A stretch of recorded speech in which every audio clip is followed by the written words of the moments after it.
Commission সদস্যদের বিভিন্ন সময়ের বক্তব্য ও বিশেষ কয়েকটি রাজনৈতিক দলের বক্তব্য বিবৃতির মধ্যে মিল পাওয়া যায়। অন্তর্বর্তী সরকারের কোনো কোনো উপদেষ্টা ক্ষমতায় থেকে রাজনৈতিক দল গঠন প্রক্রিয়ায় প্রত্যক্ষ পরোক্ষভাবে জড়িত থাকায় জনমনের সংশয়ের সৃষ্টি হয়েছে। কিন্তু প্রথমে সিদ্ধান্ত আসতে হবে যে গণপরিষদের প্রস্তাবে আমরা একমত কিনা।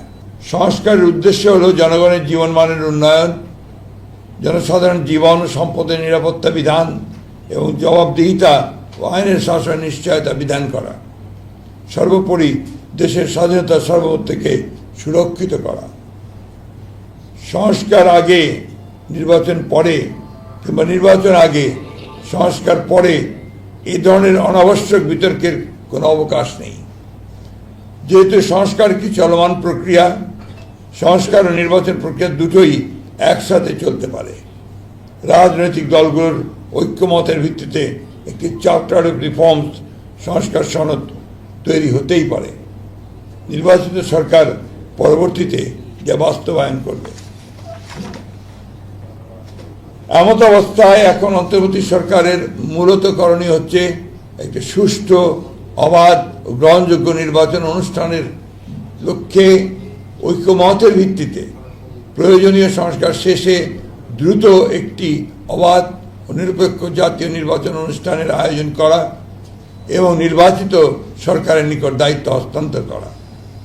নির্বাচিত সরকার জনগণের কাঙ্ক্ষিত ঐক্যমত্যের সংস্কারসমূহ সম্পন্ন করবে, কেননা জনগণের নিকট দায়বদ্ধ ও ন্যায় বিচার এবং সুশাসন নিশ্চিত করতে অঙ্গীকারবদ্ধ নির্বাচিত সরকারের পক্ষেই গ্রহণযোগ্য সংস্কার সম্পাদন করা সম্ভব। অন্তর্বর্তী সরকারের কোনো কোনো উপদেষ্টা ক্ষমতায় থেকে রাজনৈতিক দল গঠন প্রক্রিয়ায় প্রত্যক্ষ পরোক্ষভাবে জড়িত থাকায় জনমনের সংশয়ের সৃষ্টি হয়েছে। এ প্রক্রিয়ায় প্রশাসন যন্ত্রকে ব্যবহার করার নানা প্রকার লক্ষণ ও প্রমাণ ক্রমেই প্রকাশ পাচ্ছে, যা দেশ ও গণতন্ত্রের জন্য মোটেই সুখকর নয়। প্রিয় সাংবাদিক ভাই ও বোনেরা, জাতীয় ঐক্যমত্য কমিশন কর্তৃক প্রেরিত স্প্রেডশিটে যে অপশন পছন্দগুলোর ঘরে ঠিক চিহ্ন দিতে বলা হয়েছে, তাতে একটি বিষয়ে প্রতিবাদ হয়েছে যে বিষয়গুলো প্রস্তাব আকারে আসতে পারত, তা প্রস্তাব না রেখে লিডিং কোশ্চেনের আকারে হ্যাঁ বা না উত্তর দিতে বলা হয়েছে। যেমন প্রস্তাবগুলো গণপরিষদের মাধ্যমে বাস্তবায়ন চাই কিনা, হ্যাঁ বা না বলুন। কিন্তু প্রথমে সিদ্ধান্ত আসতে হবে যে গণপরিষদের প্রস্তাবে আমরা একমত কিনা। একইভাবে গণভোট ও গণপরিষদ এবং আইনসভা হিসাবে নির্বাচিত সংসদের মাধ্যমে প্রস্তাবগুলো বাস্তবায়ন চাই কিনা ইত্যাদি হ্যাঁ বা না বলুন।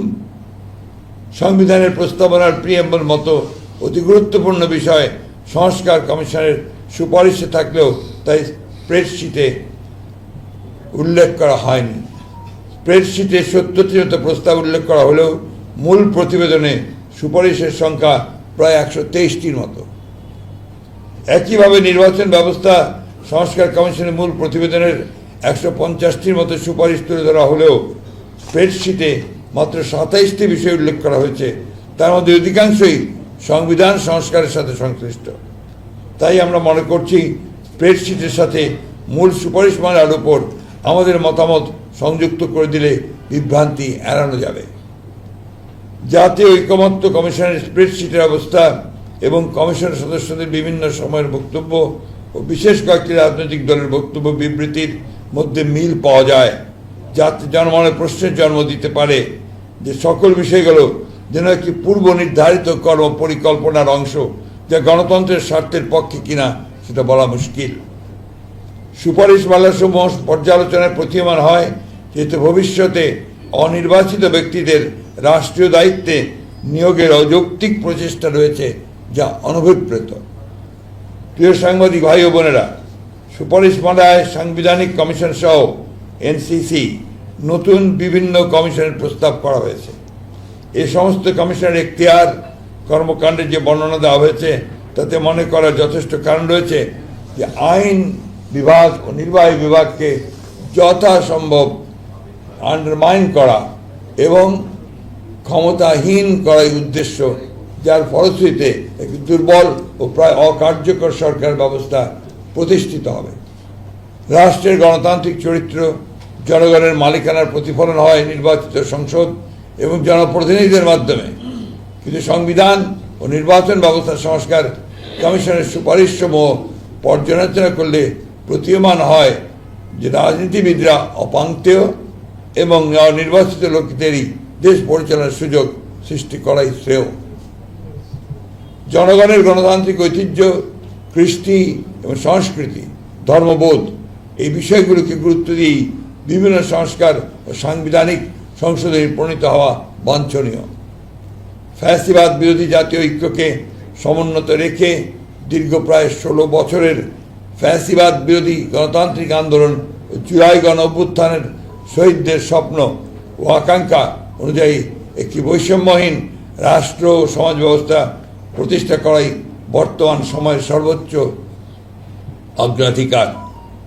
বৃহত্তর জাতীয় ঐক্যমতের ভিত্তিতে একটি শক্তিশালী গণতান্ত্রিক রাজনৈতিক সরকার প্রতিষ্ঠার জন্য আমাদের সকল প্রকার প্রচেষ্টা পরিচালিত হবে, এটাই জাতীয় প্রত্যাশা।